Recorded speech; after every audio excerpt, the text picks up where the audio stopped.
Bonjour, aujourd'hui je vais vous raconter une anecdote concernant un candidat qui a changé ma vie. En fait, il y a une quinzaine d'années, je suis directeur commercial dans une grosse start-up et je suis à mon bureau et mon téléphone sonne. Et donc j'ai un de mes chefs des ventes qui me dit Jean-Baptiste, est-ce que tu peux nous rejoindre? On est dans la salle numéro un tel au 6e étage. Je dis bien sûr, mais c'est à quel sujet? Il me dit je voudrais te présenter un candidat. J'arrive à cet entretien et effectivement j'ai en face de moi un jeune d'une 20-25 ans avec une coupe à la Jackson 5 et qui a une énergie de dingue. Il parle très vite, il a un débit assez prononcé et il a une personnalité plutôt surprenante. Et effectivement, je profite de la fin d'une de ses réponses pour me présenter et dire bonjour, je suis Jean-Baptiste, je suis directeur commercial de cette entreprise. Le candidat, tout de go, me dit enchanté Jean-Baptiste, si vous êtes le directeur commercial, ça veut dire que vous êtes le meilleur commercial de l'entreprise. Je lui dis non, ça veut dire que je suis directeur commercial, mais je vous remercie pour ce compliment.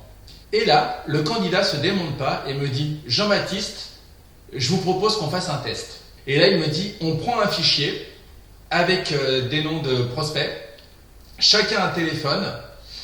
On fait une séance de phoning et le premier de nous deux qui a 10 rendez-vous a gagné. Là, je le regarde et ma réponse fut assez spontanée. Je l'ai regardé, je lui dis toi, t'as des couilles quand même. Passez-moi l'expression, mais c'est la réalité, ça a été ma réponse. Donc, je réponds au candidat, je lui dis écoute, que je le remercie de son challenge, mais que on n'est pas là pour faire un concours de phoning, mais que je trouve son approche assez culottée et que ça démontre une certaine confiance en lui.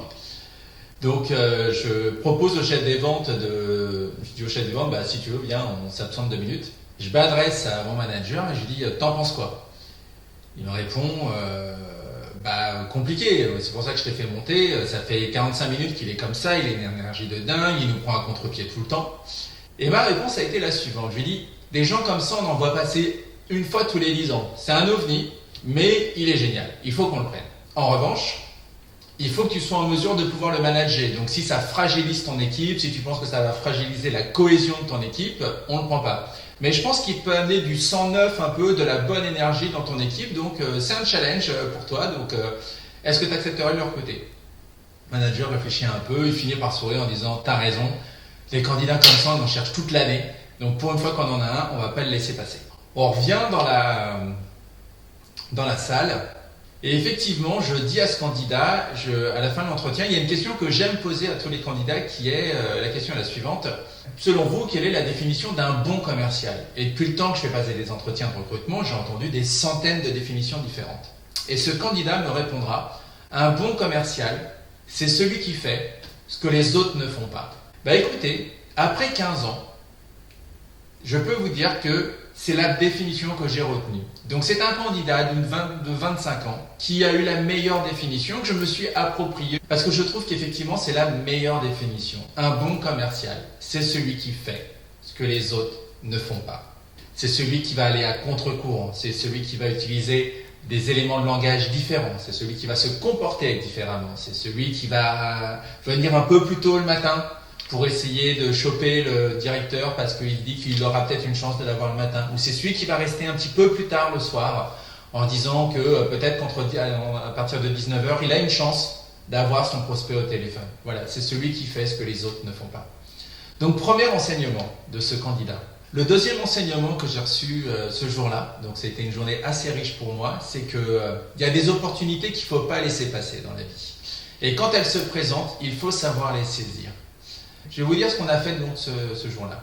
J'appelle le DRH de ma boîte en lui disant voilà, il faut que tu me prépares un contrat. Il me dit mais non, tu sais bien que c'est pas comme ça que ça se passe, il faut que je voie le candidat, etc. Et je réponds fais-moi confiance, là on a une pépite, il faut pas qu'il parte. Il faut qu'il parte avec un contrat. S'il quitte le building sans contrat, il sera chassé par quelqu'un d'autre et on perd ce candidat. Et donc je suis revenu très fier avec le candidat, avec ce document que je tenais dans la main. Voici notre proposition. J'espère que tu l'accepteras. En tout cas, on serait vraiment très honoré que tu puisses rejoindre nos équipes. Et contre toute attente, ce candidat a sorti son stylo et a signé sa promesse d'embauche instantanément. Pourquoi je vous raconte tout ça? Parce que j'ai un très bon souvenir. J'ai fait passer beaucoup d'entretiens dans ma vie et j'ai un très très bon souvenir de cet entretien. Deuxièmement, Parce que ce candidat m'a appris des choses. Il m'a donné une définition que j'ai utilisée et que j'utilise encore aujourd'hui. Un bon commercial, c'est celui qui fait ce que les autres ne font pas. Et le troisième enseignement que j'ai eu ce jour-là, c'est que de temps en temps, il faut savoir casser les codes. Il faut savoir bousculer un peu les choses. Il faut savoir saisir les opportunités quand elles se présentent à soi. Ce candidat s'est présenté à nous. On n'avait pas le choix. Il fallait le conserver. Il fallait le garder. Il fallait qu'il nous rejoigne. J'espère que cette vidéo vous a plu. Dites-moi en commentaire si vous avez envie que je vous fasse d'autres témoignages comme ça, la vie d'un directeur commercial ou de la vie en entreprise, ou de choses comme ça qui peuvent être intéressantes à partager avec vous. Donc n'hésitez pas à m'indiquer en commentaire si vous avez envie d'autres témoignages. Et sur ce, je vous souhaite une très belle journée et je vous dis à bientôt. Salut!